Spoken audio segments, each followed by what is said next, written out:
Get your free copy of the complete tutorial at www.teachucomp.com/free.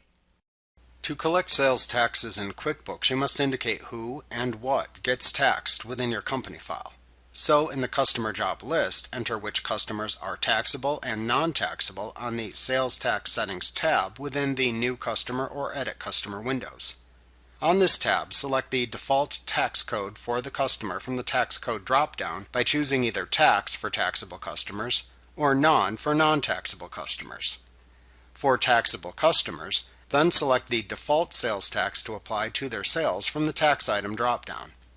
After that, you must also set the taxable and non-taxable status of the line items used within sales forms within the item list.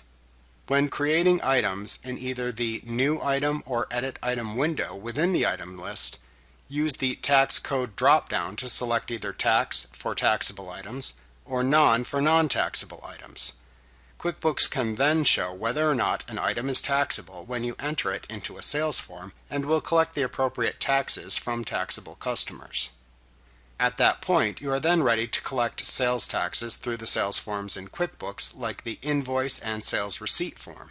We will examine collecting sales taxes when using these forms in Chapter 7, Basic Sales. We'll then examine the process for paying collected sales taxes in Chapter 14, Paying Sales Tax. Like what you see? Pick up your free copy of the complete tutorial at www.teachucomp.com/free.